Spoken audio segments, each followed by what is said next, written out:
আসসালামু আলাইকুম ওয়া রাহমাতুল্লাহি ওয়া বারাকাতুহু। বিসমিল্লাহির রহমানির রহিম। আলহামদুলিল্লাহি রাব্বিল আলামিন ওয়াসসালাতু ওয়াসসালামু আলা সাইয়্যিদিল মুরসালিন নবিয়িনা মুহাম্মদ ওয়া আলা আলিহি ওয়া সাহবিহি আজমাইন, আম্মা বা'দ। ফাকাদ ক্বালা আল মুআল্লিফু হাফিজাহুল্লাহু তাআলা আত-তাকবীরু ফিল ঈদাইন ইউসান্নু ফিল ঈদাইন আত-তাকবীরুল মুতলাক ওয়া হুয়া আল্লাযী লা ইয়াতাকায়্যাদু বিওয়াক্তিন ইউরফাউ ফি বিহি সাওতুহু ইল্লাল উনসা ফালা তাজহারু বিহি ফায়ুকাব্বারু ফি লাইলাতাইল ঈদাইনি ওয়া ফি কুল্লি আশরি যিল হিজ্জাহ লিকাউলিহি তাআলা ওয়া লিতুকমিলুল ইদ্দাতা ওয়া লিতুকাব্বিরুল্লাহা আলা মা হাদাকুম ওয়া লাআল্লাকুম তাশকুরুন। আল্লাহ রাব্বুল আলামিনের যাবতীয় প্রশংসা, যে আল্লাহ রাব্বুল আলামিনের জন্য যাবতীয় মহত্ব, বড়ত্ব, গুণগান। সালাত এবং সালাম নাযিল হোক নবী মুহাম্মদুর রাসূলুল্লাহ সাল্লাল্লাহু আলাইহি সাল্লামের উপর। আমাদের ধারাবাহিক আলোচনা ফিকহে চলছে সালাতুল ঈদাইন সম্পর্কে 2 সপ্তাহ থেকে। গত 2টো পর্ব হয়েছে, আজকে 3য় পর্বে ঈদের সালাত আর ঈদ সংক্রান্ত যেসব মাসাইল রয়েছে অন্যান্য, সেগুলি শেষ করব ইনশাআল্লাহ। আলোচনা আজকে খুব সংক্ষিপ্ত। 2টো বিষয় রয়েছে, একটা হচ্ছে ঈদের তাকবীর, ঈদ উল ফিতরও তাকবীর রয়েছে আর ঈদ উল আযহাতেও তাকবীর রয়েছে, তাকবীরের মাসাইল। আর একটি হচ্ছে ঈদের মোবারকবাদ দেওয়া। প্রথম বিষয় হচ্ছে তাকবীর ফিল ঈদাইন। লেখক বলছেন যে 2 ঈদে তাকবীর দেওয়ার বিধান। তাকবীর দেওয়া সুন্নাহ, তাকবীর দেওয়া হচ্ছে সুন্নাহ। বলছেন যে ইউসান্নু ফিল ঈদাইন আত-তাকবীরুল মুতলাক। 2 ঈদে, ঈদ উল ফিতর, ঈদ উল আযহা, উভয় ঈদে তাকবীর দেওয়া হচ্ছে সুন্নাত। তাকবীরে মুতলাক মানে সাধারণ তাকবীর, যেই তাকবীরের কোনো সময়ের সাথে, কালের সাথে বা কোনো নামাজের সাথে সম্পর্ক নেই, যে নামাজের পরে হইতে হবে বা কিছু, এইরকম না। এটা হচ্ছে তাকবীরে মুতলাক। তাকবীরে মুতলাক এই জন্য বললেন যে তাকবীর 2 ভাগে বিভক্ত। তাকবীরে মুতলাক সাধারণ তাকবীর, যে কোনো সময় হইতে পারে, আর একটি হচ্ছে তাকবীরে মুকাইয়াদ, কোনো কিছুর সাথে সম্পৃক্ত তাকবীর, কোনো কিছুর সাথে সম্পৃক্ত তাকবীর।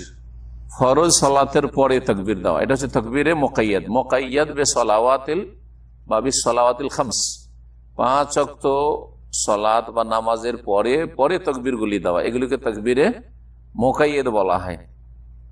আশা করি এতে বুঝতে পারবেন, সৌদি আরবে যারা দীর্ঘ সময় থাকছেন আর এখানে এই সুন্নতটি খেয়াল করেছেন যে কিছু সময় দেখা যায় যে নামাজ থেকে সালাম ফিরে তাকবীর শুরু হয়। হ্যাঁ, হয় না? হয় না? হয় জি। আইয়ামে তাশরিকুলিতে ঈদ উল আযহার দিন থেকে শুরু করে। আর 2 ঈদে, ঈদ উল ফিতরে আর ঈদ উল আযহাতে তাকবীরে মুতলাক মানে সাধারণ তাকবীর, যে কোনো সময় তাকবীর আর যে কোনো জায়গায় তাকবীর। কোনো নামাজের সাথেও খাস না যে নামাজের পরে হইতে হবে, কোনো জায়গার সাথেও খাস না, বাড়িতে, রাস্তাতে, পথে, মাঠে, ঘাটে, মসজিদে, সব জায়গায় তাকবীর। বলছেন ইউসান্নু ফিল ঈদাইন আত-তাকবীরুল মুতলাক। 2 ঈদে সাধারণ তাকবীর দেওয়া সুন্নাত। সাধারণ তাকবীর কাকে বলা হয়? বলছেন ওয়া হুয়া আল্লাযী লা ইয়াতাকায়্যাদু বিওয়াক্তিন, যেই তাকবীর কোন সময়ের সাথে সম্পর্কিত না, যে কোনো সময় হইতে পারে। এই তাকবীর আসতে হবে না জোরে, উচ্চ স্বরে হবে, শুনিয়ে না মনে মনে? জোরে শুনিয়ে হবে। ইউরফাউ বিহি সাওতুহু, এই তাকবীর উচ্চ স্বরে দিতে হবে, আওয়াজ উঁচা করে দিতে হবে। তবে এটা শুধু পুরুষদের জন্য, মহিলারা উচ্চ স্বরে তাকবীর বলবে না। আশেপাশে বেগানা পুরুষ থাকলে, নিজের বাড়ির মধ্যে হইলে অসুবিধা নেই। ইল্লাল উনসা ফালা তাজহারু বিহি, তবে নারী জাতি উচ্চ স্বরে আওয়াজ উঁচা করে তাকবীর বলবে না। নারী জাতির আওয়াজটাও সাধারণ সময় পর্দা, বিশেষ বিশেষ সময়ে জায়েজ আছে। আওয়াজ বেগানা পুরুষ শুনতে পারে বিশেষ বিশেষ অবস্থায়, কিন্তু আসল হচ্ছে যে মহিলাদের আওয়াজটাও পর্দা থাকবে যথাসাধ্য, সেটা বেগানা পুরুষের শোনা থেকে বেঁচে থাকতে হবে। কিন্তু বিশেষ সময়ে জায়েজ কেন বললাম? যে বাড়িতে এসে বাইরে থেকে কেউ যদি ডাক দেয় যে ভাই বাড়িতে আছেন কি, আর আপনার বাড়িতে আপনার স্ত্রী ছাড়া কেউ নেই বা আপনার মা ছাড়া বোন ছাড়া কেউ নেই, বলবে না? উত্তর দেবে না? অবশ্যই উত্তর দেবে। এসবের প্রমাণ রয়েছে, পর্দার আড়াল থেকে কথা বলা প্রমাণ রয়েছে। কোরআনে কারিমে রয়েছে ওয়াইজা সাআলতুমুহুন্না মাতাআন ফাসআলুহুন্না মিন ওয়ারাই হিজাব। যখন তোমরা নারী জাতির কাছে কোনো সামান চাইবে, কোনো কিছু চাইতে হবে, এটা মহিলার কাছ থেকে কিছু চাইতে হবে, যেমন চাকর নকর আছে বা দেবর আছে, কেউ আছে, হ্যাঁ, যাদের প্রয়োজন বাড়ি থেকে অমুক জিনিসটা দেন তো, এই কথাটা মহিলা শুনবে, শোনার পরে দেবে, তো কথা বলে প্রয়োজন পড়তে পারে। জি, ফাসআলুহুন্না, তাদের কাছে চেয়ে নাও, মিন ওয়ারাই হিজাব, পর্দার আড়াল থেকে। আর এই আয়াতের বাস্তবায়নেই নবী করিম সাল্লাল্লাহু আলাইহি ওয়াসাল্লামের প্রিয়তমা স্ত্রী আয়েশা রাদিয়াল্লাহু তাআলা আনহা, তিনি কোরআন হাদিসের শিক্ষা দিতেন সাহাবায়ে কেরামদেরকে, তাবেঈনদেরকে দীর্ঘ সময়। কারণ এমন কিছু ইলম স্ত্রীর কাছে থাকে, নবী করিম সাল্লাল্লাহু আলাইহি ওয়াসাল্লামের স্ত্রী, আভ্যন্তরীণ কিছু মাসাইল আছে যেগুলো স্ত্রী ছাড়া কেউ জানবে না, তো ওগুলো জানার প্রয়োজন আছে না অন্যদের। এছাড়াও এলিম হইতে পারে, রাত দিন যার সাথে থাকছে সে যে কোনো সময় এলিম শিখতে পারছে। একটা লোক 1 ঘন্টা মাত্র দিনে হয়তো শিখে, আর সপ্তাহে আপনার 1 ঘন্টা বসছেন। আর একটা স্ত্রী 24 ঘন্টা থাকছে স্বামীর সাথে, 24 ঘন্টা না তার জানার সুযোগ হচ্ছে, এলিম শেখার সুযোগ হচ্ছে কিনা? না হয় না? না আপনাদের মতোই না, মোটেই না। তো আয়েশা রাদিয়াল্লাহু তাআলা আনহার কাছে সাহাবীরা যেসব মাসলা মাসাইল জানতেন না, পুরুষদের কাছে হয়তো পাচ্ছেন না, জানার জন্য আসতেন, পর্দার আড়াল থেকে মা আয়েশাকে জিজ্ঞেস করতেন যে এই মাসলার উত্তর কি হবে। তিনি পর্দার আড়াল থেকে উত্তর দিতেন, হাদিস শুনিয়ে দিতেন যে নবী রাসূলুল্লাহ সাল্লাল্লাহু আলাইহি ওয়াসাল্লাম রাসূলুল্লাহ এই বলেছেন। জি, এছাড়াও বহু দলিল আছে। নবী সাল্লাল্লাহু আলাইহি ওয়াসাল্লামের সাহাবী মহিলারা কেনাকাটা করতেন, প্রয়োজন কিছু বিক্রি করা, কিছু কেনা, পর্দার সাথে প্রমাণিত। স্বামী বাড়িতে নেই, আর যেতে হবে মুদিখানার দোকানে কেনাকাটার জন্য অথবা সবজি কেনার জন্য, যেতে পারবে না মহিলা? পারবে, পর্দা ঠিক থাকলেই হইলো। তাহলে কথা বলা দরকার হবে না দোকানদারের সাথে, বা কোনো কিছু বিক্রি করলে কাস্টমারের সাথে কথা বলা দরকার হবে না। হ্যাঁ, এটাকে রাত দিনের পেশা বানিয়ে নিল, একবারে 8 ঘন্টা 10 ঘন্টা ডিউটি করছে, তখন মাসলা আলাদা। কিন্তু প্রয়োজনে কোনো কিছু কেনা বেচা জায়েজ আছে মহিলাদের। তাহলে বোঝা গেল যে পর্দার আড়াল থেকে সে পর্দা লটকা পর্দা হইতে পারে, অথবা চেহারার পর্দা হইতে পারে, বোরকার পর্দা হইতে পারে। পর্দার আড়াল থেকে কথা বলা যাবে, প্রয়োজনে কথা বলা যাবে, যে প্রয়োজনগুলির কথা বললাম। আর বিনা প্রয়োজনে মহিলাদের যখন তখন বেগানা পুরুষের সাথে কথা বলা না, চলবে না। এই কথা পর্দার মধ্যে রাখতে হবে। এই জন্য তাদের উচ্চ স্বরে তেলাওয়াত নাই, যেখানে বেগানা পুরুষ রয়েছে নামাজের ভিতরে। বেগানা পুরুষ নাই, তাহলে রাতের নামাজগুলি জোরে তেলাওয়াত করে পড়বে। স্বামীর বাড়িতে শুধু স্বামী আছে বা ছেলেরা আছে, তাহলে অসুবিধা নেই। কিন্তু দেবর আছে, দুলাভাই আছে, ইত্যাদি, তাহলে সেখানে মনে মনে তেলাওয়াত করবে, হ্যাঁ, অন্যদের কানে পৌঁছে। তাহলে শুধু নামাজের তেলাওয়াত, তারপরে ঈদের এই তকবীর গুলি যদি আস্তে পড়তে হয়, তাহলে কি মহিলা কোরআন তেলাওয়াত করে শোনাইতে পারবে? যে একজন মহিলা কোরআন তেলাওয়াত করছে, কারিয়া মাশাআল্লাহ, খুব কারি হাফেজা, আর কোরআন তেলাওয়াত করছে আর আপনাদেরকে শোনাচ্ছে, আপনারা শুনছেন, শোনা জায়েজ হবে না? এটা প্রয়োজন না, পুরুষের কাছ থেকে শোনাই যথেষ্ট আপনাদের, সুতরাং জায়েজ না এটা। যদি এমনি কোন 5 মিনিটের জন্য এইরকম শোনা মহিলাদের কাছ থেকে, অনেকগুলি হয় প্রতিযোগিতা, অথবা এখন একটা অনুষ্ঠান হচ্ছে আর সাবালিকা মেয়ে গিয়ে কোরআন তেলাওয়াত করছে আর পুরুষরা শুনছে, জায়েজ না এটা। এটা যদি জায়েজ না হয়, তাহলে ওটা রেকর্ড করে দিল, ফেসবুকে ছেড়ে, মহিলা কোরআন শিখাচ্ছে, কোরআন তেলাওয়াত দিচ্ছে না আজকাল। বা মহিলা লম্বা বক্তব্য, লেকচার ঝাড়ছে। আজকাল পুরুষের কাছ থেকে দিন শেখা হয় না, কারণ ও তো অত ভালো লাগে না, না আমার আওয়াজ তো অত মজা লাগবে না। কিন্তু এখানে একজন মহিলা বসে, তো সারা রাত শুনবেন আপনারা, হ্যাঁ, বাসা যাওয়ার ইচ্ছা হবে না, শুনি সারা রাত ওয়াজ আসবে। হ্যাঁ, কারণ নারী জাতির গলাতে একটা আকর্ষণ রয়েছে, ঠিক কিনা? সেটা না। সুতরাং মহিলার বক্তা হওয়া চলবে না, ওয়াইজ হওয়া চলবে না। হ্যাঁ, বক্তা হবে, মহিলাদের জন্য বক্তা হোক, আর রেকর্ডিং করাবে না, কারণ রেকর্ডিং করলে পুরুষরা শুনতে পারে। রেকর্ডিং মহিলা নিয়ে গেল দিয়ে ওর স্বামীকে শোনাচ্ছে, হইতে পারে না, পারে না, সুতরাং চলবে না।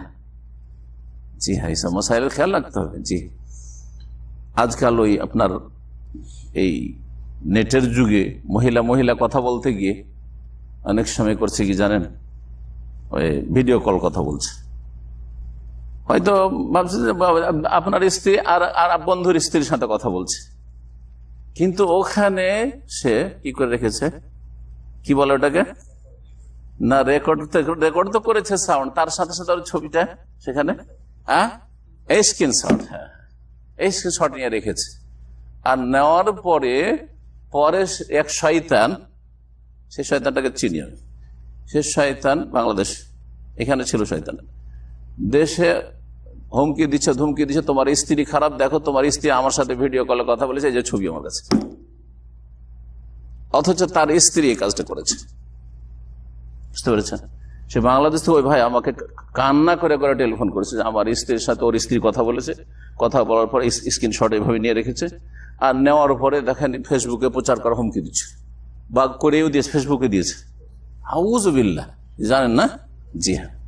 সুতরাং আপনাদের স্ত্রীদেরকেও কারোর সাথে কথা বলার ক্ষেত্রে সতর্ক করার জন্য বলছি। হ্যাঁ, ওর বান্ধবীর সাথে কথা বলছে, ভিডিও কলে বললো তুই করো না, না না না, ওই বান্ধবী কখন স্ক্রিনশট নিয়ে রেখে দিয়েছে, নিয়ে আমার বান্ধবীর হয়তো প্রথম ওইটা নিয়ে ছিল না, তারপরে স্বামী দেখতে চেয়েছে, হয়তো দেখিয়ে দিয়েছে।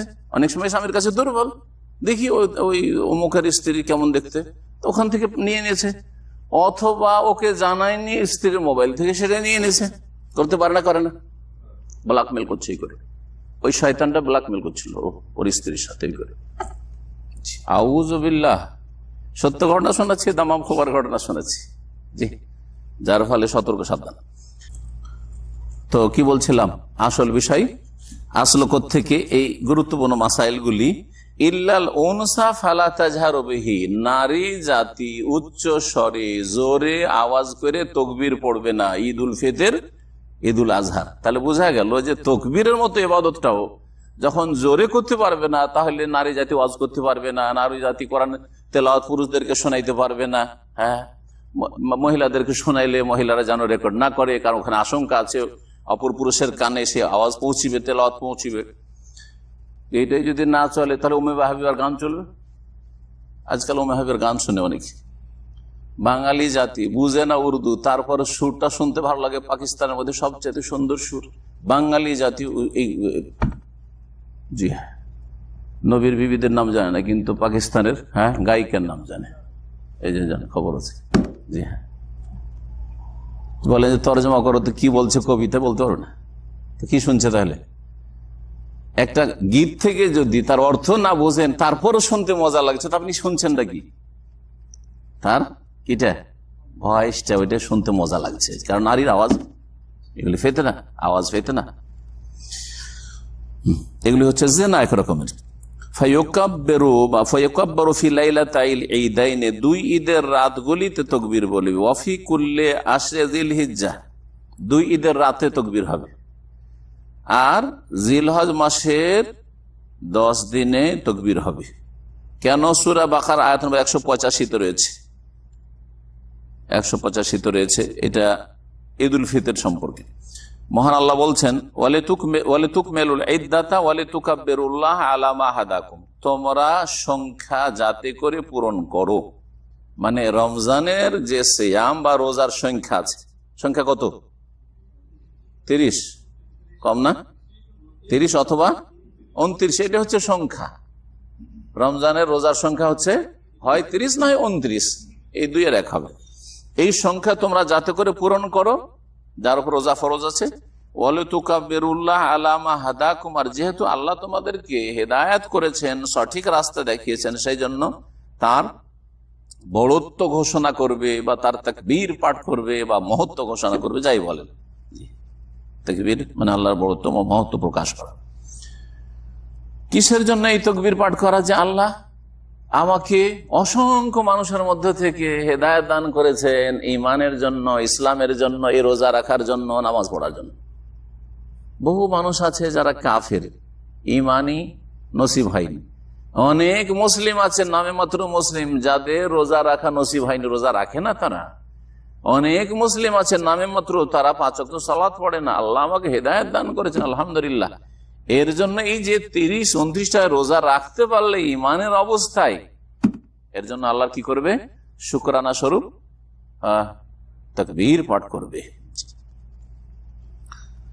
ওয়ালাআল্লাকুম তাশকুরুন, আর যাতে করে তোমরা শুকরিয়া জ্ঞাপন করো, কৃতজ্ঞতা প্রকাশ করো। ঈদ উল ফিতরের তাকবীর কখন থেকে শুরু আর ঈদ উল আজহা কখন থেকে এখন আলোচনা করছেন। বলছেন ফাফি ঈদ উল ফিতরে মিন গুরুবিশ শামসি লাইলাতুল ঈদ ইলা দুখুলিল ইমাম লিস-সালাতে। ঈদ উল ফিতরে তাকবীর শুরু হবে ঈদের রাতে সূর্য ডোবা থেকে।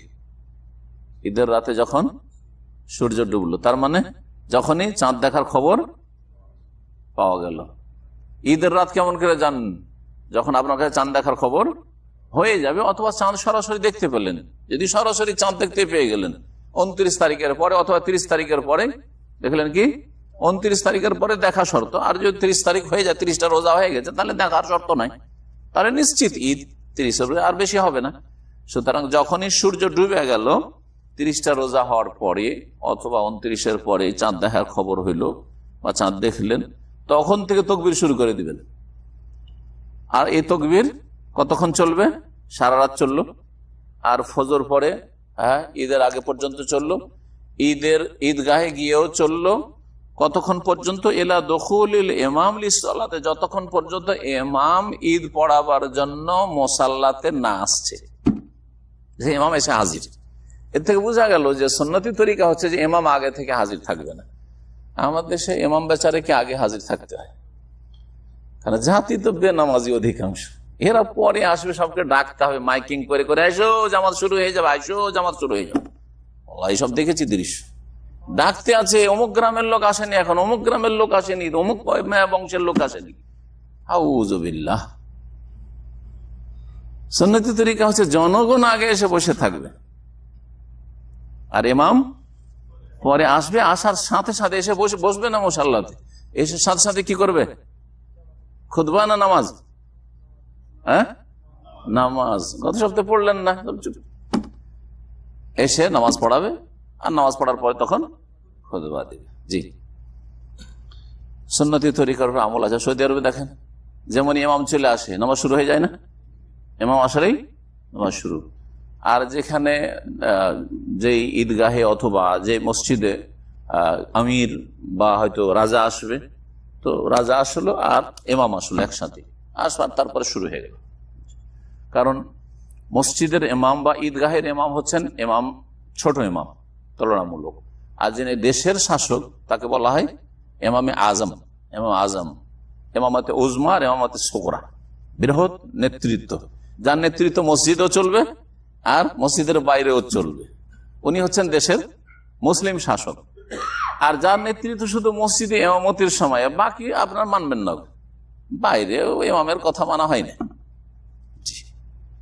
তো উনি হচ্ছেন ছোট ইমাম, তার ইমামতি নেতৃত্ব সীমিত শুধু কোথায়? মসজিদ ও নামাজ পর্যন্ত, তাকবীরে তাহরিমা থেকে শুরু করে সালাম ফিরা পর্যন্ত। এই ছিল তাহলে ঈদ উল ফিতরের তাকবীর। শুরু হবে কখন থেকে বললাম? চাঁদ দেখা, সূর্য ডুবলো সন্ধ্যাবেলা, রোজা শেষ, সূর্য ডুবলো, চাঁদ দেখার খবর হয়ে গেছে, তখন থেকে শুরু করে ইমাম সাহেব ঈদগাহে নামাজ পড়াবার জন্য হাজির হওয়া পর্যন্ত। ইমাম চলে এসছে, এখন নামাজে দাঁড়িয়ে গেছে, তাকবীর তাহলে শেষ। তাহলে এই ভুলগুলি অনেককে করতে দেখা যায়। ইমাম এখন খুতবা শুরু করেছে, তারপরে তাকবীর চলতে আছে, চলছে না, এগুলো সব সুন্নত নয়। কারণ এখানে যখন এই তাকবীর শেষ হয়ে গেছে, তাহলে আবার এই যে তাকবীর, যারা শ্রোতা ঈদগাহে মুসল্লি তারা তাকবীর পড়তে আছে, এমনকি খতিবও তাকবীর পড়ছে। এই যে আমলটি, এর কোনো দলিল পাওয়া যায় না। এই যে একটু পর পর খুতবা চলছে, একটু পর পর তাকবীর, আল্লাহু আলাম, কোনো দলিল নেই। জি হ্যাঁ। ওয়াফি ঈদ উল আজহা, ঈদ উল আজহায়, বকরা ঈদে কখন থেকে কখন তাকবীর? বলছে মিন তুলুইল ফাজরে মিন আউয়ালি ইয়াউমিন মিন শাহরে জিলহিজ্জা, জিলহজ মাসের প্রথম দিনের ফজর থেকে শুরু করে, প্রথম দিনের ফজর থেকে শুরু করে 13 তারিখ আইয়ামে তাশরিকের যে শেষ দিন, সেই 13 তারিখের সূর্য অস্তমিত হওয়া পর্যন্ত, ডোবা পর্যন্ত। কতদিন হলো তাহলে? 13 দিন, 10 তারিখ, ওইদিকে 10, হ্যাঁ কয় তারিখ? না, প্রথম তারিখ থেকে শুরু করে, প্রথম থেকে 1 তারিখ থেকে শুরু করে 13 তারিখ, 13 দিনই হচ্ছে। জি হ্যাঁ, 13 দিনই হচ্ছে, ঠিক। প্রথম জিলহজের ফজর থেকে শুরু করে 13 তারিখের সূর্য ডুবা পর্যন্ত মিন আখিরে আইয়ামে তাশরিক, যেটা হচ্ছে আইয়ামে তাশরিকের শেষ দিন, আইয়ামে তাশরিকের শেষ দিন। এর দলিল সূরা বাকারা আয়াত নম্বর 203-এ। এখানে আল্লাহ রাব্বুল আলামিন হজের সময়কাল আলোচনা করতে বা হজের আলোচনা করতে বলেছে ওয়াজকুরুল্লাহ ফি আইয়ামিন মাদুদাত, তোমরা গণনাকৃত কয়েকটি দিনে আল্লাহর জিকির আজকার করো বা আল্লাহকে স্মরণ করো। ওয়াজকুরুল্লাহ, আল্লাহকে স্মরণ করো, ফি আইয়ামিন মাদুদাত, গণনাকৃত কয়েকটি দিনে। এই কয়েকটি দিন মানে এই দিনগুলিতে বলতে চেয়েছেন। এই আয়াতের বাস্তব তাফসীর সাহাবায়ে কিরামদের আমল বলছেন। ওয়ারুইয়া নবী হুরায়রা ওয়া ইবনে ওমর রাদিয়াল্লাহু আনহুমা, বর্ণিত হয়েছে আবু হুরায়রা রাদিয়াল্লাহু তাআলা আনহু সাহাবী থেকে এবং আব্দুল্লাহ বিন ওমর রাদিয়াল্লাহু আনহু সাহাবী থেকে, আন্নাহুমা কানা ইয়াখরুজান ইলাল আসওয়াক, তারা উভয়ে বাজারে চলে যেতেন এই দিনগুলিতে, অথচ বাজারে কোনো কাজ নাই, কেনাকাটা নেই, ব্যবসা বাণিজ্য নেই। ফায়ুকাব্বিরানি, আর বাজারে হাটে ঘুরছেন আর তাকবীর পাঠ করছেন। ওয়ায়ুকাব্বিরুন নাসু বিতাকবীরিহিমা, তাদের তাকবীর শুনে শুনে বাকি লোকেরাও বাজারের তাকবীর পাঠ করত। লোকজনকে স্মরণ করাবার জন্য এই সাহাবায়ে কেরামগণ কি করতেন? বাজারে তাকবীর পাঠ করতে যেতেন। ইমাম বুখারী রহমতুল্লাহ আলাইহি এই হাদিসটিকে বা আসারটিকে সাহাবায়ে কেরামদের আমল বা উক্তিকে আসার বলা হয়, হাদিস বললেও চলে। মুআল্লাক সনদে বর্ণনা করেছেন বিসিগাতিল জাজমে, নিশ্চিত বাক্য দিয়ে, অর্থাৎ এইভাবে না যে বর্ণিত হয়েছে, বরং অমুক বর্ণনা করেছেন, ইয়াকিনের সাথে বর্ণনা করেছেন। আরো বর্ণিত হয়েছে উমর রাদিয়াল্লাহু তাআলা আনহু থেকে, ওয়ালামা ওয়ারাদা, আরো বর্ণনা করা হয়েছে যে আন্না উমর রাদিয়াল্লাহু আনহু কানা ইউকাব্বিরু ফি কুব্বাতিহি বিমিনা, উমর রাদিয়াল্লাহু তাআলা আনহু তার মেনাতে যে তাঁবু লাগানো থাকতো সেই তাঁবুতে তাকবীর পাঠ করতেন। মেনাতে কোন দিনগুলোতে থাকে? মেনায় কোন দিনগুলোতে থাকে? কে কে হজ করেছেন একটু হাত উঠান তো দেখি আপনারা। 9 তারিখে মেনা থাকে। 8 তারিখে মেনা, এটা হচ্ছে সুন্নাত। তারপর তো 9 তারিখে চলে গেলেন আরাফা, চলে গেলেন, তারপর ওখান থেকে এসে রাত থাকলেন মুজদালিফা। আসল থাকা শুরু হলো 8 তারিখের পরে মেনা। 10 তারিখে কাজকর্মগুলি সেরে নিয়ে আবার মেনাতে, তো 10 তারিখও কিছুটা অংশ মেনা। আর আসল মেনার দিন হচ্ছে তারপরে, আর মক্কাতে কোনো কাজ নেই, 11, 12 আর 13 আইয়ামে তাশরিক, এগুলিকে আইয়ামে মেনা বলা হয়। কি বলা হয়? আইয়ামে মেনা, মেনার দিন বলা হয়। কারণ হাজি সাহেবরা মেনাতেই থাকবে, মক্কা যাওয়া আসলে সুন্নাত নাই, জায়েজ আছে দিনে দিনে গিয়ে ফিরে আসো, কিন্তু রাত্রে অবশ্যই থাকতে হবে। কিন্তু ও মক্কা যাওয়ার চাইতে মেনাতে থাকা তাদের জন্য শ্রেয়। আর এই দিনগুলির বিভিন্ন নাম আছে, নামকরণ আর তার কারণ, এগুলো শুনে নেন। 8 তারিখকে, জিলহজ মাসের 8 তারিখে কি বলা হয়? ইয়াউমুত তারবিয়া। ইয়াউমুত তারবিয়া, ইয়াউমুত তারবিয়া, রাওয়া ইউরাওয়ি মানে হচ্ছে পান করানো, পানি পান করানো, পানি পান করানো। তো এই 8 তারিখে প্রাচীন যুগে হাজী সাহেবরা করত কি, নিজের উটকে যথেষ্ট পানি পান করে নিত। যে কালকে খাটনি আছে, 9 তারিখে যেতে হবে আরাফা, তখন আর সময় পাবো না পানি খাওয়াবার উটকে, 8 তারিখে ভালো করে পানি খাওয়াই নি, 2-4 দিনের সময়। একবার উট পানি পান করলে 1 সপ্তাহ চলতে পারে, সমস্যা নেই। রাওয়াই রাবি মানে পানি পান করানো, এটা একটা কারণ। এই জন্য এই দিনকে 8 তারিখে ইয়াউমুত তারবিয়া বলা হয়। আর কেউ কেউ বলেছেন যে তারবিয়া মানে চিন্তা ভাবনা করা, চিন্তা করা। জি হ্যাঁ।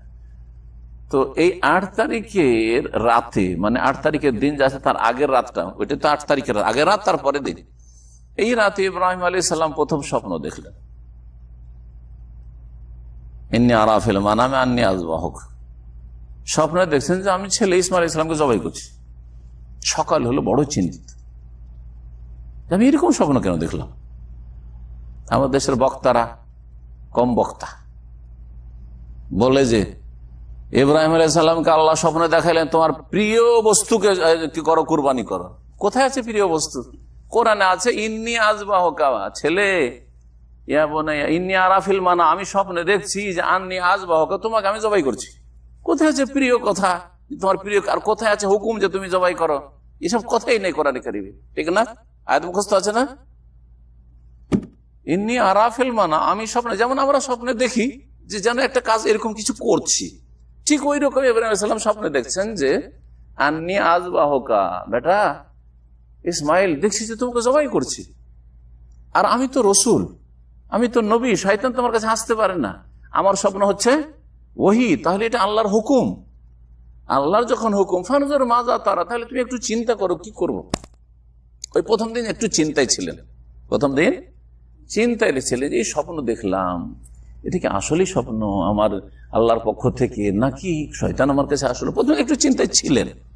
দ্বিতীয় দিন আবার এরকম স্বপ্ন দেখছেন, 9 তারিখের রাত, যেটা আরাফার আগের রাত, ওটা তো স্বপ্ন দেখছেন।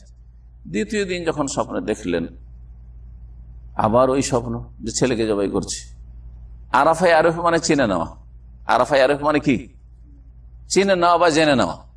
আরাফ তো মানে তোমাকে জেনে ফেলেছি, ঠিক না? তো ইয়মে আরাফ, আরাফার দিন, তখন জানতে পেরেছেন, বুঝতে পেরেছেন যে এই স্বপ্ন আল্লাহর পক্ষ থেকে। আচ্ছা দেখি, তাহলে তো করতেই হবে মনে হয় আল্লাহর।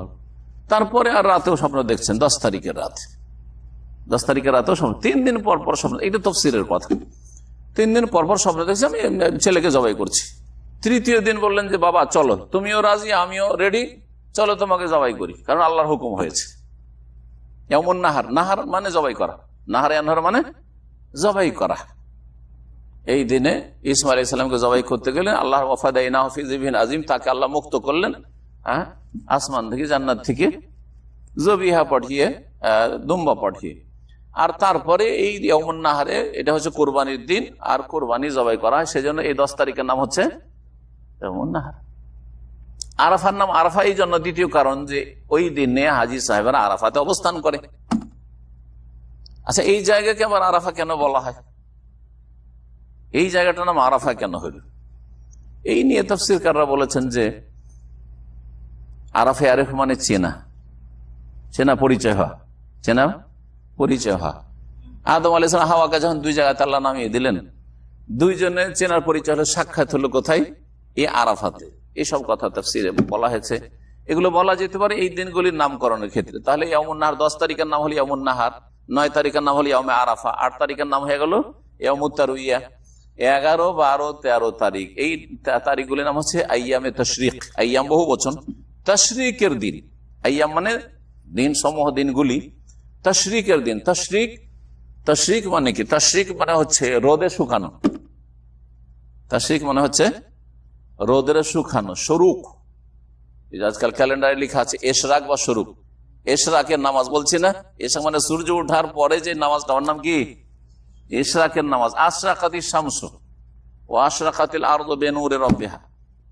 আশরাকা মানে হচ্ছে আলোকিত হওয়া, হ্যাঁ, বা সূর্য উদয় হওয়া। এই জন্য পূর্ব দিকে সূর্য ওঠে, এই জন্য পূর্ব দিকে মাশরিক বলা হয়। তো আইয়ামে তাশরিক কেন বলা হয়? বললাম যে সূর্যের তাপে কোনো কিছু শুকানোকে শাররাকা তাশরিক বলা হয়, তাশরিক বলা হয়।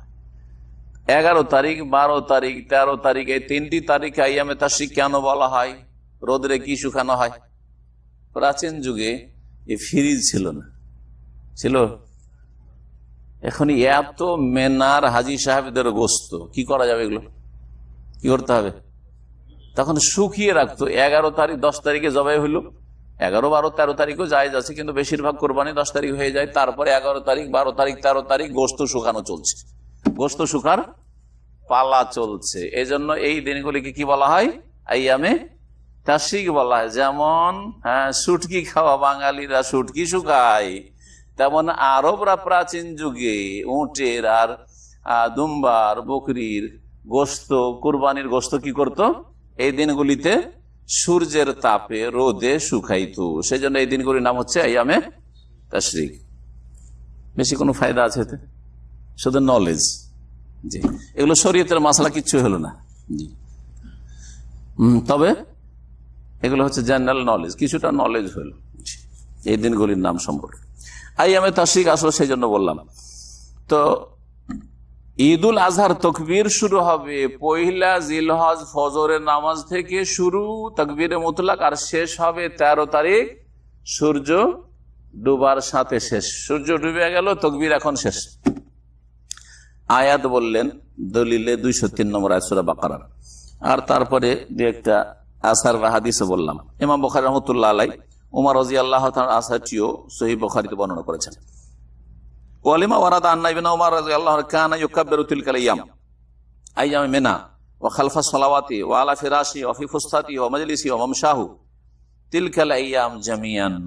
বলছেন যে আব্দুল্লাহ বিন উমর রাদিয়াল্লাহু তাআলা আনহুমা এই দিনগুলিতে কানা ইউকাব্বিরু তিলকাল আইয়াম, এই দিনগুলিতে মিনার দিনগুলিতে তাকবীর পাঠ করতেন। ওয়া খালফাস সালাওয়াতে নামাজের পরে পরেও করতেন। ওয়া আলা ফিরাশি নিজের বিছানাতে শুয়ে আছেন বসে আছেন তখনও পাঠ করতেন তাকবীর। ওয়া ফি ফুসতাতিহি নিজের খেমা তামুতেও। ওয়া মাজলিসিহি যেখানে বৈঠক যেখানে বসে আছেন ওখানে মজলিসেও। ওয়া মামশাহু আর চলতি অবস্থাতে রাস্তাতে হাঁটছেন তখনও তাকবীর পড়তেন, আর যখন বসে আছেন তখনও তাকবীর পড়তেন, খেমাতে তামুতে আছেন তখনও তাকবীর পড়তেন, বিছানায় হয়তো শুয়ে আছেন রেস্ট করছেন তখনও তাকবীর পড়তেন, যতক্ষণ জেগে আছেন। সুবহানাল্লাহ, এই সুন্নতটি মৃত সুন্নাত। আজকাল এই দিনগুলি পার হয়ে চলে যাচ্ছে, অধিকাংশ মুসলিম 1-2 বারও তাকবীর পড়ে না। সারাদিন চলে যাচ্ছে, হয়তো 5 ওয়াক্ত নামাজি মুসলিম 2-4 বার তাকবীর পড়ে না। এই সুন্নাত থেকে বলা হয়েছে মৃত সুন্নাত আজকালকার জামানে। এই সুন্নাতগুলোকে জিন্দা করা উচিত। যখন কোন সুন্নাত মরে যায় কোনো এলাকায় বা কোনো সমাজে, তখন সেই সুন্নাতের গুরুত্ব বেড়ে যায়। আর সেই সুন্নাতটা আপনি যদি জিন্দা করে দেন, তো যত লোক আপনার দেখা দেখি আমলটা শুরু করবে, ওর 1 ভাগ করে নিয়ে কি আপনার খাতায় আসতে থাকবে, কারণ আপনার ওসিলাতে লোকেরা এই সুন্নতটা চিনলো। যেমন বাংলাদেশে তাহিয়াতুল মসজিদের নামাজ উঠে গেছে, মৃত সুন্নাত। এখন আলহামদুলিল্লাহ আরব থেকে মানুষ চাকরি বাকরি করে যাচ্ছে, মসজিদে গেলে বেয়াদবি হচ্ছে, বসে যাওয়া, নামাজ পড়ে বসতে হবে। এই যে যতটা শিখাতে পারছেন, আপনার দেখা দেখি যত লোক আমল করবে 1 ভাগ করে নাকি আপনি পেতে থাকবেন। আপনি তো দুনিয়া থেকে চলে গেছেন, মরে চলে গেছেন, আপনার নাকি পৌঁছিতে আছে, কারণ আপনার ওসিলাতে এরা এই তাহিয়াতুল মসজিদ নামটা জেনেছে বা আমল করতে শিখেছে। এইরকমই মাগরিবের আজান একামতের মাঝখানে নামাজ তো একবারে কবিরা গুনাহ বাংলাদেশ, ঠিক কিনা? বড় পাপ। আপনি যদি গ্রামে চালু করে দিতে পারেন, বাইনা কুল্লি আযানাইনি সালাতুন, বাইনা কুল্লি আযানাইনি সালাতুন, বাইনা কুল্লি আযান সালাতুন লিমান শাআ, নবী সাল্লাল্লাহু আলাইহি ওয়াসাল্লাম প্রত্যেক আজান একামতের মাঝখানে নামাজ আছে 3 বার করে বলেছেন। আমি তো আপনার গ্রামে মসজিদে চালু করে দেবেন, এই আজানের সাথে সাথে মাগরিবে কে বললে একামত দিতে হবে, এটা বিদআতি তরিকা।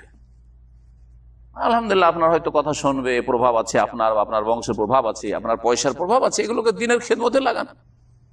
গিয়ে যদি এই নামাজটা চালু করে দিতে পারেন, তো এই একটা মৃত সুন্নাত চালু করলেন। সাহাবায়ে কেরাম তাড়াতাড়ি করে এসে বিভিন্ন জায়গায় মসজিদে সংক্ষেপে কি করতেন, 2 রাকাত নামাজ পড়তেন মাগরিবের আজানের পরে, যাতে করে যে উজু করছে উজু করে আসতে পারে, যে বাড়ি থেকে আসতে বাড়ি থেকে এসে নামাজটা ধরতে পারে। এই রিওয়ায়াতগুলিও বা আসারগুলিও আল্লাহ কাহুল বুখারী বিসিগাতিল জাজমে, ইয়াকিনের সেগার সাথে, শব্দের সাথে ইমাম বুখারী রাহমাতুল্লাহ আলাইহি মুআল্লাক সনদে মানে সনদবিহীন সংক্ষেপে বর্ণনা করেছেন। ওয়ালি হাদিসে নুবাইশা আল হুযালি মারফুআন, নুবাইশা আল হুযালি রাদিয়াল্লাহু আনহু মারফু হাদিসে নবী করিম সাল্লাল্লাহু আলাইহি ওয়াসাল্লাম বলেছেন, আইয়ামুত তাশরিক আইয়ামু আকলিন ওয়া শুরবিন ওয়া যিকরিল্লাহি আযজা ওয়া জাল, রাওয়াহ মুসলিম। সহিহ মুসলিম আরেকটি হাদিস রয়েছে, আইয়ামে তাশরিক, তাশরিকের দিনগুলি হচ্ছে আইয়ামু আকলিন খাওয়ার দিন, ওয়া শুরবিন পান করার দিন মানে পানাহারের দিন, ওয়া যিকরিল্লাহ আল্লাহর জিকির আজকারের দিন, আল্লাহর জিকির আজকারের দিন। কি মানে হইল এই হাদিসের, যে আইয়ামে তাশরিক পানাহারের দিন মানে কি, কে বুঝেছেন দেখি হাদিস? হ্যাঁ, মাশাআল্লাহ, এইটা হচ্ছে বুঝ। পানাহারের দিন মানে অন্য দিনে পান করেন না, হ্যাঁ, অন্য দিনে তো পানাহার, কিন্তু অন্য দিনে পানাহার ছেড়ে দিয়ে আপনি রোজা রাখতে পারেন, কিন্তু আইয়ামে তাশরিকে রোজা রাখা জায়েজ নাই, রোজা রাখা চলবে না। বছরে কয়দিন রোজা রাখা জায়েজ নাই, এদিক থেকে বলবে সব, এদিক থেকে না, 2 দিন। কি কি? 2 ঈদ, হ্যাঁ। আর কিছু? এটা একটা মত হলো, চলেন আর থামেন এদিক থেকে।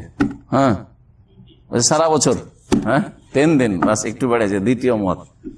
4 মজাব এখানে পয়দা হয়ে যায়। দেখবেন এরকম করে মজাব পয়দা হয়েছে। মজাব আল্লাহ নাজল করেনি। হানফি, শাফি, মালিক, হাম্বলি মজাব আল্লাহ নাজল, এরকম করে পয়দা হয়েছে। আবু হানিফা একটা ফতোয়া দিলেন, এমাম সাহেব বলছেন না এটা ঠিক না, এইটা যেমন আপনারা করলেন। এমাম মালিক বলছেন না না না এটা ঠিক, এমাম আহমদ বলছেন না তোমাদেরটা ঠিক না আমারটা ঠিক। এই করে তখন চারটা ফতোয়া হইলো। তখন কিছু লোকেরা, ভক্তরা নিজ নিজ শেখকে বা ওস্তাদকে মানতে শুরু করলো। কথা বোঝা গেছে? এই যুগের আবর্তন বিবর্তনে মজাব পয়দা হয়েছে। যেমন ধরেন শেখ সেলিমের একটা ফতোয়া, আমি ওর উল্টা একটা ফতোয়া দিলাম। শেখ সেলিমের কিছু ভক্ত, আরে শেখ সেলিম বলেছে আমাদের রাকার শেখ, আমরা এই ফতোয়ার আমল করবো। হয়ে গেল একটা হানফি মজাব তৈরি হয়ে গেল। তারপরে আমার কিছু আছে, ওরা বলছে না না না শেখের কথা এটা ঠিক, ওইটা মানবো, ওই শাফি মজাব পয়দা হয়ে গেল।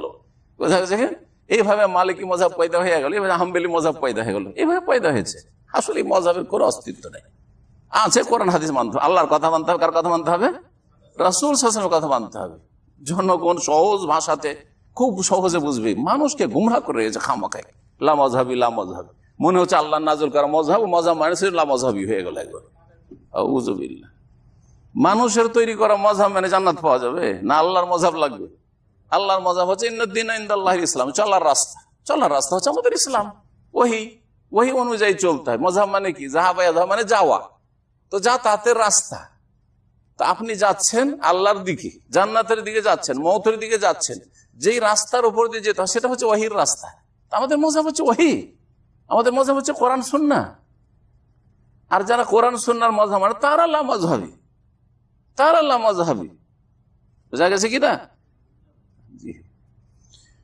তো কি বলছিলাম? হ্যাঁ, দুটা মত হইল, চলেন। তৃতীয় মযহাব, বছরে কয়দিন রোজা রাখা যায় আপনি বলবেন?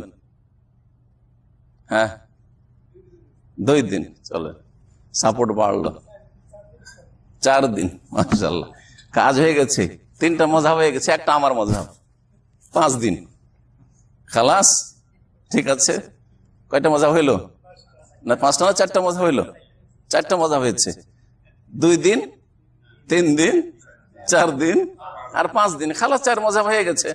হানফি, শাফি, মালিক, হাম্বলি। ইমাম আহমদ বিন হাম্বল শেষখানে এসেছেন, বেশি হাদিস পেয়েছেন, ওনার মযহাবের জন্য বেশি দেখা যায় সহি।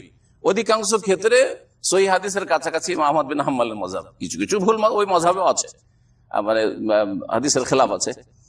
তো আমারটা ঠিক এখানে, বোঝা গেছে না? আমি শেষখানে বললাম না যে 5 দিন রোজা রাখা জায়েজ নয়। ঈদুল ফিতর, ঈদুল আজহা আর আইয়ামে তাশরিক 11, 12, 13 তারিখ। এবার বুঝেছেন? কারণ নবী কি বলছেন? আইয়ামু তাশরিক আইয়ামু আকলিন ওয়া শুরবিন। তাশরিকের দিনগুলি অর্থাৎ জিলহজ মাসের 11, 12, 13 কিসের দিন? পানাহারের দিন। খাওয়া দাওয়া করো, রোজা রাখিও না, নিষেধ রোজা রাখা। বললাম তো একটু আগে, বললে ওটা থেকে তো বুঝিয়ে দিতে পারতো যে 3 দিন তো এখানেই হয়ে গেল, 3 দিন এখানে হয়ে গেল, আর 2 দিন ঈদের দিনে। ঈদের দিনে রোজা রাখা হারাম। ঈদের দিনে খাও দাও, একটু খাও মানুষকে, নিজেও খাও। কথা বোঝা গেছে? জি। জিকিরিল্লাহ, আর কি করতে হবে? খাও দাও আর আল্লাহর জিকির কর, আল্লাহর শুকরিয়া আদায় কর। রোজা রাখা চলবে না, নিষেধ এই দিনগুলিতে। খাও দাও আর আল্লাহর জিকির আজকার করো, তাকবীরের মাধ্যমে, শুকরিয়ার মাধ্যমে ইত্যাদি। ওয়াজহারু বিহি ফিল বুয়ুতি ওয়াল আসওয়াক ওয়াল মাসাজিদ। পুরুষরা বাড়িতে, বাজারে, মসজিদে উচ্চস্বরে তাকবীর বলে, আল্লাহু আকবার, আল্লাহু আকবার, লা ইলাহা ইল্লাল্লাহ, আল্লাহু আকবার, আল্লাহু আকবার, ওয়ালিল্লাহিল হামদ, এরকম করে। ওয়াফি কুল্লি মাওদিন, আর এমন প্রত্যেক জায়গাতে ইয়াজুজু ফিহি যিকরুল্লাহ তাআলা, যেখানে আল্লাহকে স্মরণ করা বা জিকির আজকার করা জায়েজ। বাস নাজায়েজ জায়গায় চলবে না। সবসময় আল্লাহর জিকির মানে আপনি শুরু করে বাথরুমে বৈশাও চলছে, জায়েজ? হ্যাঁ, স্বামী স্ত্রী সহবাসের সময় চলছে, জায়েজ না? চলবে না। ডোম মেথর ধরেন, মুসলমান ডোম মেথর ধরেন আছে আমাদের দেশে, না হিন্দু ডোম মেথর হয়, কিন্তু মুসলিমও তো ডোম মেথর হইতে পারে। আর ও নেমেছে পায়খানা পেশাব সাফ করার জন্য, আর ওখানে জিকির আজকার করবে নাকি? না, চলবে না। তো বলছেন এমন প্রত্যেক জায়গায় এই জিকির আজকার চলবে যেখানে আল্লাহর জিকির আজকার করা, তাকবীর চলবে যেখানে আল্লাহর জিকির আজকার করা জায়েজ। ওয়া ইয়াজহারু বিহি ফিল খুরুজ ইলাল মুসাল্লা।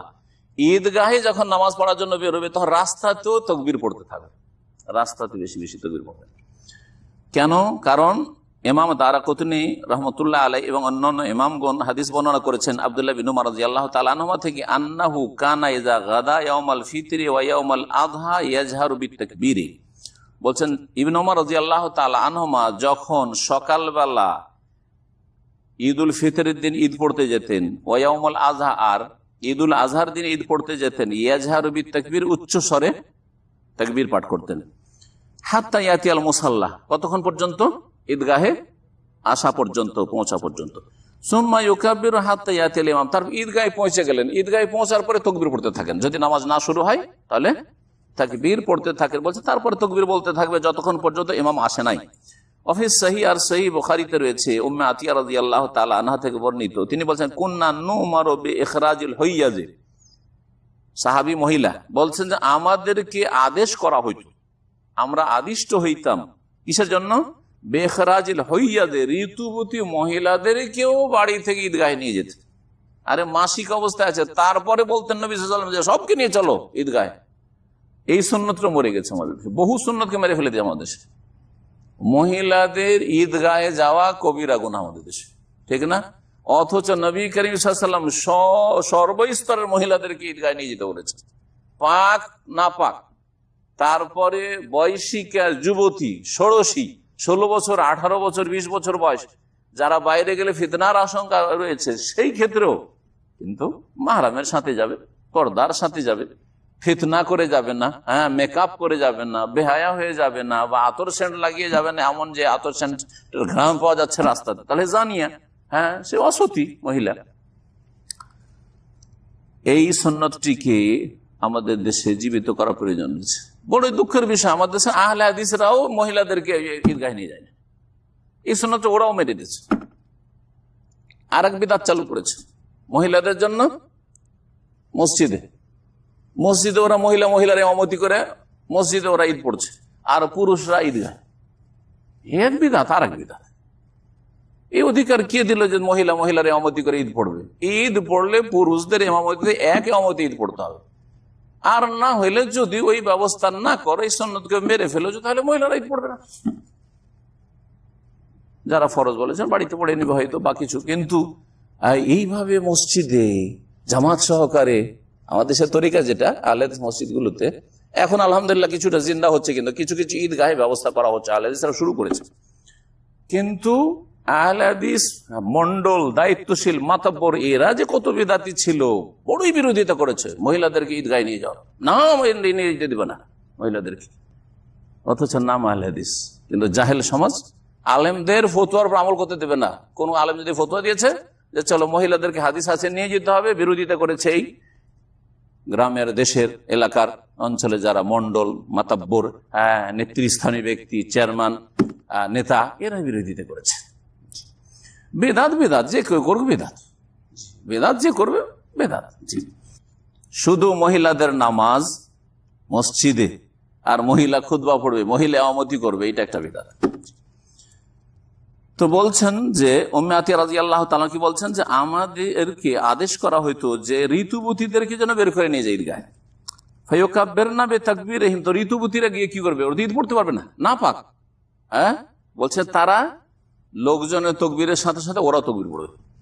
ওইদিকে পুরুষরা তকবীর পড়ছে, পাক মহিলারা তকবীর পড়ছে, নামাজও পড়ছে। এরা শুধু নামাজে শরীক হবে না, বাকি তার ঋতু অবস্থায় তাকবীর পাঠ করবে। নবী করিম সাল্লাল্লাহু আলাইহি ওয়াসাল্লাম বলেছেন, ওয়ালে মুসলিমের সহিহ মুসলিমে রয়েছে, ইউকাব্বিরনা মান নাস, ঋতুবতী মহিলারা বা মহিলারা পুরুষদের সাথে তাকবীর পাঠ করবে, ওরা পাঠ করছে এরাও পাঠ করবে। ফাহুয়া মুস্তাহাব্বুন লিমা ফিহি মিন ইজহারি শাআইরিল ইসলাম, এটি হচ্ছে মুস্তাহাব কাজ, উত্তম কাজ, কারণ এতে ইসলামের নিদর্শনের বহিঃপ্রকাশ রয়েছে।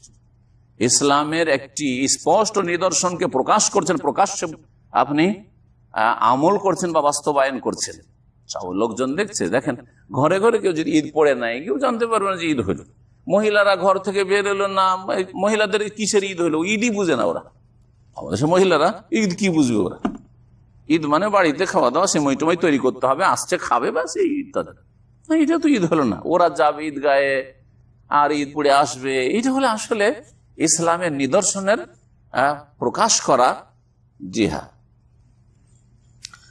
আর তাকবীর ফি ঈদুল ফিতর, ঈদুল ফিতরের তাকবীরের হুকুম আর ঈদুল আজহার তাকবীরের হুকুম সম্পর্কে আরো বলছেন যে আর তাকবীর ফি ঈদুল ফিতর আকাদু, ঈদুল ফিতরের তাকবীরের তাকিদ ঈদুল আজহার তুলনায় বেশি আছে। ঈদ উল ফিতরে মানে রমজান শেষ করার পরে যে তাকবীর, এটা সুন্নতে মুআক্কাদা, এটা হচ্ছে সুন্নতে মুআক্কাদা। কারণ কোরআনে কারীম আল্লাহ স্পষ্ট বলেছেন সূরা বাকারা আয়াত নম্বর 185-তে রোজা রমজান আলোচনার পরে বলছেন ওয়ালি তুকমিলুল ইদ্দাতা, একটু আগে আয়াতটা কিন্তু গিয়েছে, যাতে করে তোমরা কি করো, রোজার সংখ্যা পূরণ করো। ওয়ালি তুকাব্বিরুল্লাহ আলা মা হাদাকুম, যেহেতু আল্লাহ তোমাদেরকে হেদায়েত নসিব করেছেন যে রোজা রাখতে পারলে, হ্যাঁ রমজান পেলে, সুস্থ রেখেছেন, ইমানের অবস্থা রেখেছেন, রোজা রাখার তৌফিক দিয়েছেন, ইমান দিয়েছেন, সুতরাং এই হেদায়েত আল্লাহর তাকবীর পাঠ করবে। আল্লাহ সরাসরি বলছেন তাকবীর পাঠ করবে, রোজা শেষ করে কি করবে, তাকবীর পাঠ করবে। ওয়ালা আল্লাকুম তাশকুরুন, যাতে করে তোমরা শুকরিয়া আদায় করো। সুতরাং ঈদ উল ফিতরের তাকবীর হচ্ছে সুন্নাতে মুআক্কাদা, ওয়া ইয়াজিদু ঈদুল আযহা বিমাশরুইয়াতিত তাকবীরুল মুকাইয়াদ। এখন শুরু হচ্ছে তাকবীর যে দুই ভাগে বিভক্ত তার দ্বিতীয় ভাগ। শুরুতে কিন্তু বলেছে, যারা শুরু থেকে শুনছেন, তাকবীর কত ভাগে বিভক্ত? হ্যাঁ, দুই রকম। কি? তাকবীরে মুতলাক, না না, তাকবীরে মুতলাক সাধারণ তাকবীর, আর একটা হচ্ছে তাকবীরে, হ্যাঁ বলতে যে ভয় লাগছে, হ্যাঁ তাকবীর আম বললাম, তাকবীরে মুতলাক, ওইটা মুতলাক মানে আম, সাধারণ তাকবীর। আর তাকবীরে মুকাইয়াদ বললাম না, মুকাইয়াদ মানে সম্পৃক্ত। কিসের সাথে সম্পৃক্ত? নামাজের সাথে সম্পৃক্ত। ফরজ নামাজের পরে পরে শুধু তাকবীর, ফরজ নামাজের পরে পরে তাকবীর, অন্য সময় নাই, এটা আর এক রকমের তাকবীর। জি, অনেক ওলামারা বিশেষ করে হানাবেলা, এটার হাম্বলীরা আমল করেছে। সৌদি আরবের উপর আলহামদুলিল্লাহ আমল আছে, কারণ সাহাবায়ে কেরাম থেকে এইরকম কিছু আসার রিওয়ায়াত বর্ণনা পাওয়া যাচ্ছে এই তাকবীরের। বলছেন ঈদুল আজহাতে তাকবীরে মুতলাকের সাথে তাকবীরে মুকাইয়াদ আছে, মানে ফরজ নামাজ শেষ করে সাথে সাথে আস্তাগফিরুল্লাহ আস্তাগফিরুল্লাহ আস্তাগফিরুল্লাহ আল্লাহুম্মা আনতা আসসালামু মিনকা আসসালাম তাবারাকতা ইয়া যাল জালালি ওয়াল ইকরাম হয়ে গেল। তারপরে আর বেশি অন্য জিকির আজকারগুলো পরে করেন, তাকবীর পড়তে শুরু করেন। কি করবেন? আল্লাহু আকবার, আল্লাহু আকবার, লা ইলাহা ইল্লাল্লাহ, আল্লাহু আকবার, আল্লাহু আকবার, ওয়ালিল্লাহিল হামদ। বলছেন যে ঈদুল আজহায় অতিরিক্ত তাকবীরে মুকাইয়াদ রয়েছে। তাকবীরে মুকাইয়াদ কি? বলছেন ওয়া হুয়া তাকবীর আল্লাযী শুরিয়া আকিবাস সালাওয়াতি, সেটা হচ্ছে ওই তাকবীর যেই তাকবীরটা ফরজ নামাজগুলির পরে পরে দিতে হয়, ফরজ নামাজের সালাম ফেরার পরে দিতে হয়। এটা কখন থেকে শুরু হবে তা শুনেন। ওয়ায়াবতাদিউ তাকবীরুল মুকাইয়াদ বিআদবারিস সালাওয়াতি, ফরজ নামাজের পরে তাকবীরগুলি শুরু হবে মিন সালাতিল ফজরি ইয়াউমে আরাফা ইলা আসরি আখিরি আইয়ামি তাশরিক। আরাফার দিনের ফজর, আরাফার দিন কয় তারিখ? হ্যাঁ 9 তারিখ। তাহলে 9 তারিখ যে আরাফার দিন, এই 9 তারিখের ফজর থেকে শুরু করে 9 তারিখ গেল 10, 11, 12, 13 তারিখের আসর পর্যন্ত। 13 তারিখের আসর। আসর কেন এখানে বলা হইল, অথচ তাকবীরে মুতলাকের ক্ষেত্রে মাগরিব পর্যন্ত বলা হয়েছে? মাগরিব হলে 14 তারিখ হয়ে গেল। আর তাকবীরে মুকাইয়াদ মানে ফরজ নামাজের পরে পরে, তো 13 তারিখের শেষ ফরজ হচ্ছে আসর নামাজ। সুতরাং আসর নামাজের পরে ওই তাকবীর শেষ। আর যখনই মাগরিব হলো, সূর্য ডুবার পরে হলো, ওটা তো 14 তারিখের রাত হয়ে গেল। এবার বুঝেছেন? আর 14 তারিখে তার তাকবীর নেই, বোঝা গেছে? কিন্তু তাকবীরে মুতলাকটা যেহেতু সারা দিন রাত চলবে, সুতরাং সূর্য ডুবা পর্যন্ত চলবে, সূর্য ডুবে গেলে শেষ। এবার বোঝা গেছে? জি হ্যাঁ, চলেন। বলছেন ওয়ায়াবতাদিউ তাকবীরুল মুকাইয়াদ বিআদবারিস সালাওয়াতি, নামাজের পরের সাথে সম্পর্কিত যে তাকবীর রয়েছে, মানে তাকবীর মুকাইয়াদ, সেটা শুরু হবে আরাফার দিনের ফজরের নামাজ থেকে শুরু করে ইলা আসরে আখিরি আইয়ামি তাশরিক, আইয়ামে তাশরিকের আসর পর্যন্ত। আসর নামাজটা শেষ নামাজ, আসরের নামাজের পরে তাকবীর পড়ে নেন, আর এতে শেষ। আবার মাগরিব পড়তে এসে 13 তারিখের মাগরিব পড়তে এসে তাকবীর শুরু করে দিয়ে না, হলে বেদাত হবে, বাড়াইলি বেদাত। জি, এগুলো দলিল কি? বলছেন দলিল লেসুবুতে যালিকা আনিস সাহাবা, বেশ কিছু সাহাবাই কেরাম থেকে এর প্রমাণ রয়েছে, তারা এইভাবে ফরজ নামাজের পরে পরে তাকবীর পড়তেন 9 তারিখে যে আরাফার দিনের ফজর থেকে শুরু করে 13 তারিখের আসর পর্যন্ত। এটা প্রমাণিত ওমর রাদিয়াল্লাহু তাআলা আনহু থেকে, আলী রাদিয়াল্লাহু আনহু থেকে, আব্দুল্লাহ বিন মাসউদ রাদিয়াল্লাহু আনহু থেকে, আব্দুল্লাহ বিন আব্বাস রাদিয়াল্লাহু আনহুম থেকে বিআসানিদা সাহিহা, সহিহ সনদে, সহিহ সূত্রে প্রমাণিত। ওয়াসিফাতুত তাকবীর আন ইয়াকুল, এখন শেষ আমাদের আলোচনা, এই আলোচনা ঝামেলা তাকবীরে মুতলাক আর মুকাইয়াদ অনেক আলেমরা বুঝে না, সুতরাং আপনারা যদি বুঝতে কষ্ট লাগে তো এটা কোনো বিচিত্র না, কারণ ধীরে ধীরে ধীরে ধীরে হবে, বারবার শুনলে ওটা ক্লিয়ার হবে। অথবা প্র্যাকটিক্যাল যখন আমল করবেন তখন ক্লিয়ার হবে। হয় আমল করতে হবে আর না হলে বারবার পড়তে হবে। আমল করা সবচেয়ে ভালো। যে আমল করে সে ভুলে না। যতই দোয়া মুখস্থ করেন, যদি না পড়েন কয়েক শব্দ ভুলে যাবেন, ঠিক কিনা?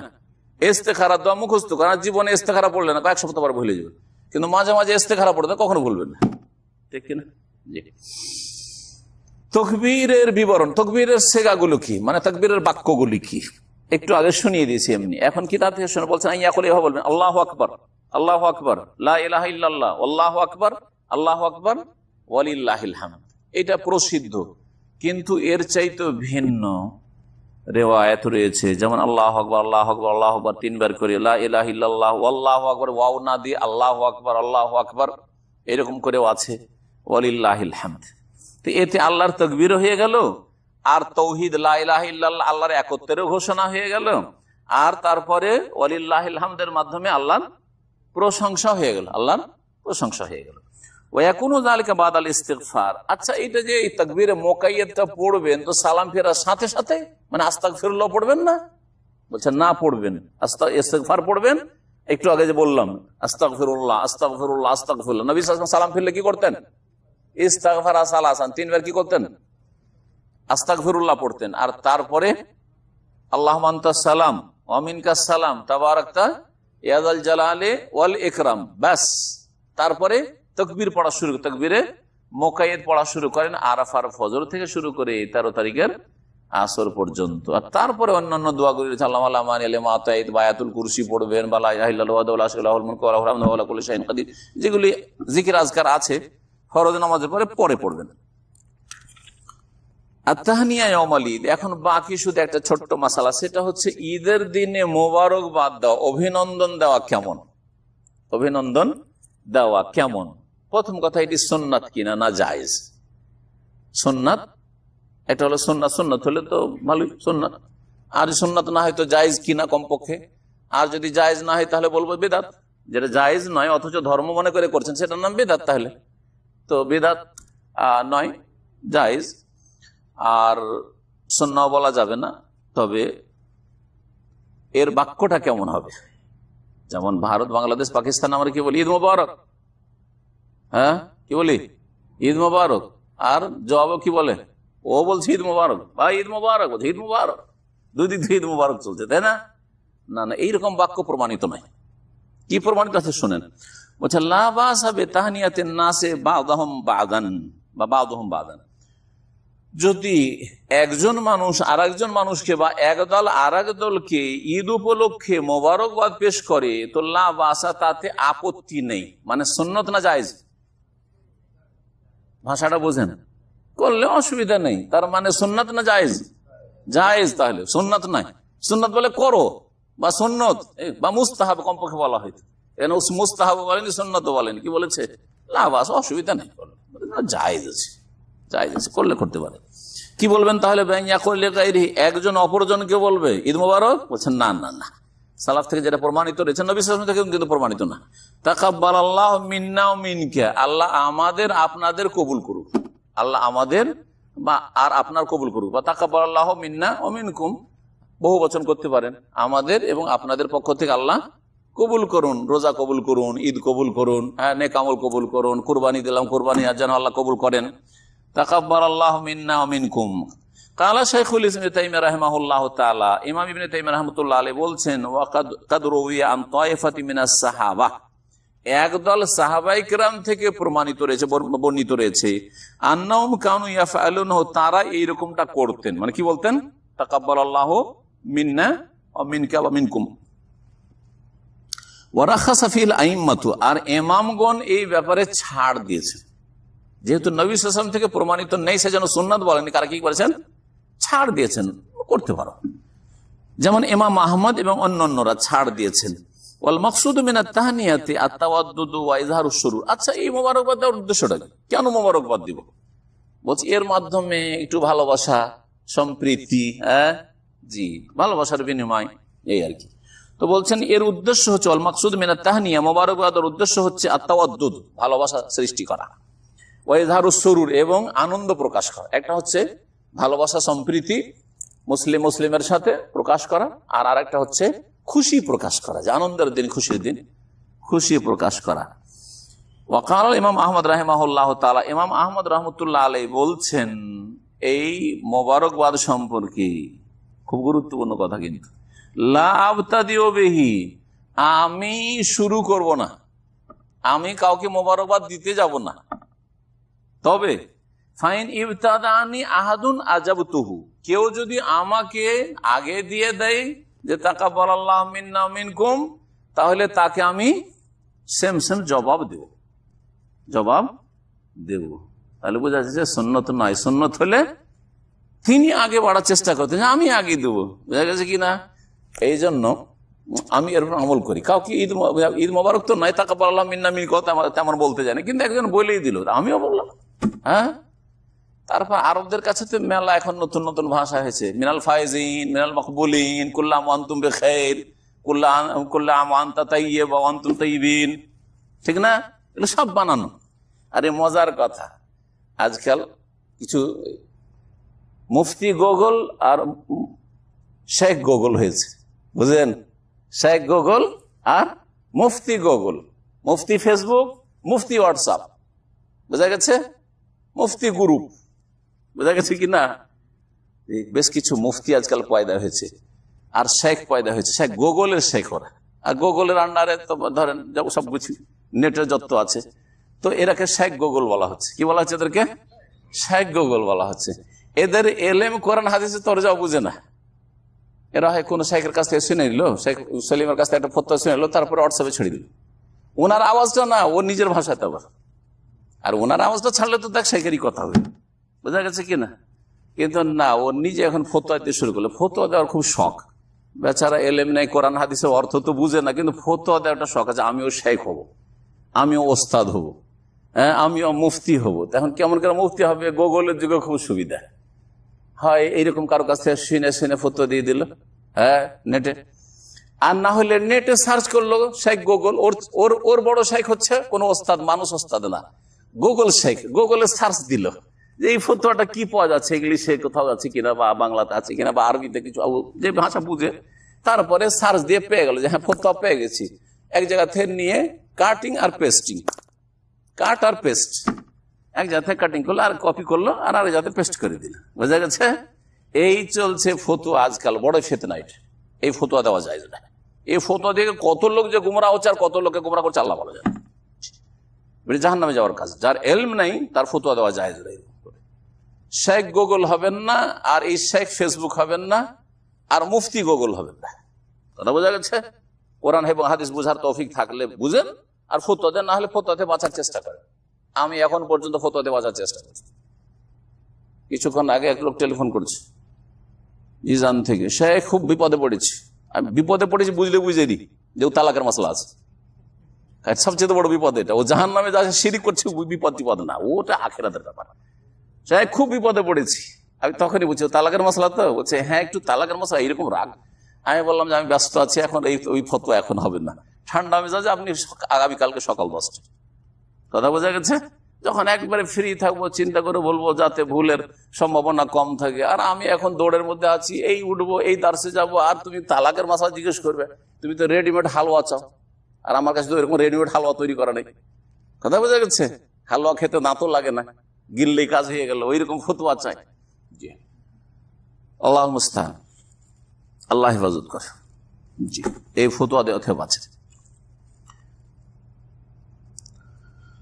তো বলছেন, কি বললাম, ইমাম আহমদ রহমতুল্লাহ এত বড় ইমাম বলছেন যে আমি কাউকে এই ঈদের মোবারকবাদ দিতে যাবো না।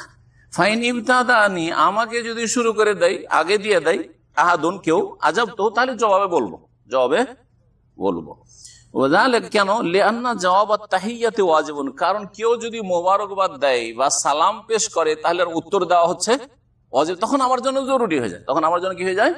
জরুরি হয়ে যায়, না তো বেয়াদবি হবে। আপনাকে বলছে, একটা লোক বলছে যে তাকাব্বালাল্লাহু মিন্না মিনকা, আর আপনি কিছু বলবেন না, শুনে চলে গেলেন, অসভ্য, তাই না? সভ্যতার খেলাফ এটা, আপনার ভদ্রতার খেলা। হ্যাঁ, কেউ যদি ঈদ মোবারক বলে, আপনি ঈদ মোবারক বলেন, আপনি বলেন তাকাব্বালাল্লাহু মিনকা, বোঝা গেছে। কেউ বলছে যে কুল্লা আম আনতুম বিখাইর, আপনি কুল্লা আম আনতুম বিখাইর না বলে আপনি তাকাব্বালাহু মিন্না মিনকা সুন্নতি সাহাবীরা যেটা বলেছে ওইটা বলার চেষ্টা করেন। যে কথাটি বলতে গিয়ে শেখ গুগল আর মুফতি গুগলের কথা বললাম, এক লোক ফেসবুকে লিখছে গত বছর দেখছি ঈদের ওই উপলক্ষে যে ঈদ মোবারক বলা জায়েজ নয়, আবার ফতোয়া দিচ্ছে ঈদ মোবারক বলা কি নয়, জায়েজ নয়। দেখছেন এগুলো মুফতি গুগল। এটা তো বললো জাগা, অসুবিধা নেই এটাতে, কিন্তু ওর চেয়ে বড় কি বলতে হবে, বলছে দুটো বাক্য বলতে হবে। কি বলতে হবে? দুটো বাক্য বলা সুন্নাত। একটা হচ্ছে তাকাব্বালাল্লাহু মিন্না ওয়া মিনকা, আর আরেকটা হচ্ছে কুল্লাম ওয়া আনতুম বিখাইর। কুল্লাম ওয়া আনতুম বিখাইর। কি হাসলাম, আল্লাহ ইন্না লিল্লাহি, হাসিও লাগছে আর কষ্টও লাগছে। তাকাব্বালাল্লাহু মিন্না ওয়া মিনকাটা পড়লেন যে সাহাবীরা কেউ কেউ বলেছেন, ঠিক না? কিন্তু কুল্লাম ওয়া আনতুম বিখাইর এটা 25-50 বছর আগে আরবিরা শুরু করেছে। কথা বোঝা গেছে কিনা? যেহেতু সৌদিরা বলে অথবা মসরিরা বলে, আরবিরা বলে, সেজন্য ওইটাকেও সুন্নাত বানিয়ে দিলেন আপনি। কত জাহেল মুফতি আপনি। কথা বোঝা গেছে? জায়েজ কিনা সেটা আলাদা মাসলা, আমি ওইটাকে নাজায়েজ বলছি না, কিন্তু আপনি বলছেন যে এইটা শরীয়ত সম্মত, এটা শরীয়ত সম্মত নয়, এই ফতোয়া এইভাবে দেওয়া জায়েজ নয়। হ্যাঁ, আর ভুল কথা। একটা তাকাব্বালাল্লাহু মিন্না মিনকা সাহাবীরা বলেছেন, আর কুল্লাম ওয়া আনতুম বিখাইর আরবিরা 50 বছর 100 বছর আগে হয়তো শুরু করেছে। দুটোকে এক করে দিলেন। আরে কি করে এক করলেন? আউযুবিল্লাহ। কথা বোঝা গেছে না? হ্যাঁ, তো এই জন্য হতো একটা বড় ফিতনা আজকালকার কিছু দিনী ভাইদের জন্য।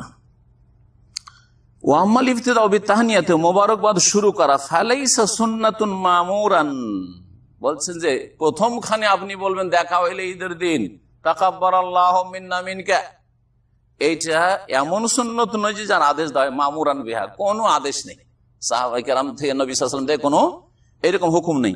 ওয়ালা হুয়া আইদান মিম্মা নুহিয়া আনহু, আর নিষেধও নেই আর হুকুমও নেই।